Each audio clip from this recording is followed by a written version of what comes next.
ஊர்ல இருந்து வந்த கையோட வீட்ல சமையல் எல்லாத்தையும் முடிச்சுட்டு நம்மளோட தேவேஷ் புட்டிக்கு வந்திருந்த ஆர்டர்ஸ் எல்லாமே பேக் பண்றதுக்காக வந்து உட்காந்துட்டேன்.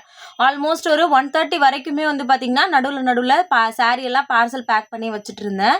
ஏன்னா, அப்பதான் டிஸ்பேட்ச் வந்து பண்ண முடியும் அப்படின்னு. பட் என்னால நேத்து ஃபுல்லா எல்லாத்தையும் மார்னிங் வந்து பேக் பண்ண முடியல.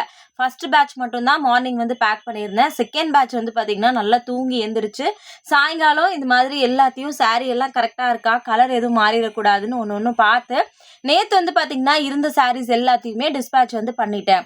போன வாரத்துல புக் பண்ண எல்லாருக்குமே சாரி வந்து டிஸ்பேட்ச் வந்து பண்ணியாச்சு.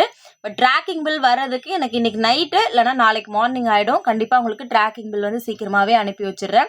மேபி மழைனால 1 ஆர் 2 டேஸ் வந்து டிலே வந்து ஆகலாம். மத்தபடி சாரி வந்து உங்களுக்கு கரெக்ட்டா வந்து ரிசீவ் ஆயிடும்.